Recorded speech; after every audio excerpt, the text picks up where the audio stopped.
এই দেশে অভ্যুত্থানের উপর দাঁড়ানো সরকার তৈরি হয়েছে, কিন্তু মব আক্রমণ চলছে। এখন কোনো জায়গায় মব আক্রমণের হুমকি দিলে তো সেই জায়গায় কার্যকর হয়ে যাচ্ছে, ভয়ের চোটে কারো চাকরিতে খেয়ে দেওয়া হচ্ছে। তো সুতরাং এই মব আক্রমণ বন্ধ করতে হবে, প্রত্যেকেই জায়গা করে নিতে দেখছি, পুরনো লোকেদেরই নানান কর্তৃত্ব প্রতিষ্ঠা হতে দেখছি, সেই জায়গাটা বন্ধ করা দরকার। তো সেটা একটা আশু করণীয়, কিন্তু দীর্ঘমেয়াদী করণীয় জায়গায় রাষ্ট্র এমন কোনো আইন করার কথা না যেখানে সংবিধানের মৌলিক যে অবস্থান, যে গণমাধ্যম স্বাধীন থাকবে, সেখানে তার কোনো রকম পথ রোধ করতে পারে। এখন যে দেশে আইন থাকে যে অন্য রাষ্ট্রের সাথে কি বলে সাথে সম্পর্ক খারাপ করতে পারে এমন নিউজ করা যাবে না, এটা দিয়ে যে কোনো কিছুকে দমন করা যায়। এইটা কি আসলে প্রয়োগ হয়? আমরা কি অন্য রাষ্ট্রের সমালোচনা করি না? করি, কিন্তু এইটার প্রয়োগ কিন্তু সব ক্ষেত্রে হয় না। এটার এই ধরনের আইনই করা হয় যাতে সিলেক্টিভ প্রয়োগ করা যায়। এই সিলেক্টিভ প্রয়োগগুলো আমরা কিভাবে হয়েছে গত 15 বছরে দেখেছি। অনেক আইন হয়েছে, এমনকি ডিজিটাল সিকিউরিটি অ্যাক্টেও আমরা দেখেছি এর কতগুলো সিলেক্টিভ প্রয়োগ আছে। এবং মূলত সমাজে মানে ডান্ডার শাসন আছে, ক্ষমতাটার প্রদর্শনী আছে, ভয় দেখানোর চেষ্টা আছে। এইটাই হচ্ছে মূলত এই সমস্ত আইনগুলোর মূল প্রেরণা, সমাজে ভয় তৈরি করা এবং সেই ভয়ের বিরুদ্ধে আমাদের লড়াই করা হচ্ছে। কারণ আমরা একটা ভয়হীন সমাজ তৈরি করতে চাই, এবং গণতান্ত্রিক সমাজের এটাই মূল বৈশিষ্ট্য যে সে সমাজ থেকে ভয়কে দূর করতে পারে। ফলে আমাদের প্রধান বিবেচনার জায়গায় রাষ্ট্র এমন কোনো আইনই করতে পারবে না যে আইনের জায়গাতে আসলে কোনো না কোনোভাবে সেই গণমাধ্যমের স্বাধীনতাকে খর্ব করে। ফলে সেইটার জন্য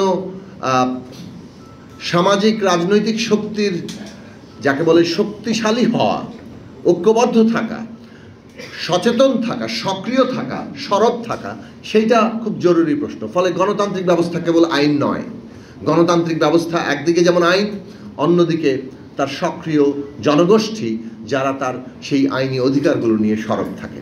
এবং শেষ পর্যন্ত যেটা জরুরি জায়গা, খোদ সাংবাদিকদের নীতিমালা কী হবে, তাদের জবাবদিহি কী হবে। সাংবাদিকতাও একটা ক্ষমতা, ফলে সেই ক্ষমতার যদি কোনো জবাবদিহি না থাকে তাহলে সেইখানেও বড় জায়গা। এখন এথিক্যাল জার্নালিজমের জায়গা থেকে সেই নীতিমালা নিশ্চয়ই আছে, এই বিষয়ে সাংবাদিকরা আমার চাইতে ভালো বলতে পারবেন, কিন্তু সেই এথিক্যাল জার্নালিজমের জায়গাটি আরও জনগণের কাছে সর্বমানুষের অধিকার নিশ্চিত করার নীতিমালার জায়গাতে আসা দরকার। সেখানে যদি নীতিমালা থাকে তাহলে সাংবাদিকদেরও জবাবদিহি করার জায়গা থাকে। ফলে কারোরই একচ্ছত্র ক্ষমতা যাতে সমাজে তৈরি না হয়, সেইটাই গণতান্ত্রিক ব্যবস্থা। এবং সেই গণতান্ত্রিক ব্যবস্থা নির্মাণের জন্য আমরা লড়ছি। এই অভ্যুত্থান, এত আত্মত্যাগ, এত রক্ত, তার মূল প্রেরণার জায়গা যাতে কেউ ছড়ি ঘোরাতে না পারে। কিন্তু দুর্ভাগ্যবশত আমরা দীর্ঘদিন ফ্যাসিবাদের বিরুদ্ধে লড়াই করেছি, এবং যে কোনো ফ্যাসিবাদী ব্যবস্থা, কর্তৃত্ববাদী ব্যবস্থা, তার মতাদর্শের বিরুদ্ধে যখন লড়াই হয়, এর মধ্যে একটা সমস্যা তৈরি হতে থাকে। সচেতন না থাকলে ওই যার বিরুদ্ধে লড়ছি তার অনেক কিছু নিজেদের আত্মীকরণ ঘটতে থাকে, ইন্টারনালাইজ করা হয়, যার ফলে আমরা একটা ফ্যাসিবাদী ব্যবস্থার বিরুদ্ধে লড়াইয়ের মধ্যে থেকে পাল্টা ফ্যাসিবাদী নানান তৎপরতার জন্ম হতে দেখি, উন্মেষ ঘটতে দেখি। এবং এইটা বাংলাদেশে একটা বড় প্রবণতা। এই দেশে অভ্যুত্থানের উপর দাঁড়ানো সরকার তৈরি হয়েছে, কিন্তু মব আক্রমণ চলছে। এখন কোনো জায়গায় মব আক্রমণের হুমকি দিলে তো সেই জায়গায় কার্যকর হয়ে যাচ্ছে, ভয়ের চোটে কারো চাকরিতে খেয়ে দেওয়া হচ্ছে। তো সুতরাং এই মব আক্রমণ বন্ধ করতে হবে।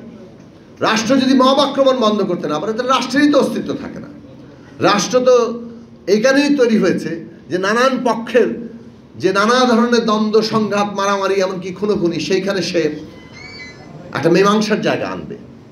তো সুতরাং মব আক্রমণ, যেহেতু আমরা লড়াই করেছি, অতএব আমরা জুলাই লড়াইয়ে থাকার কারণে আমরা মব আক্রমণ করার ক্ষমতা অর্জন করেছি, এইটা যারা মনে করেন তাদেরকে প্রতিরোধ করতে হবে, এবং না হলে আমাদের গণতন্ত্র ধ্বংস হবে।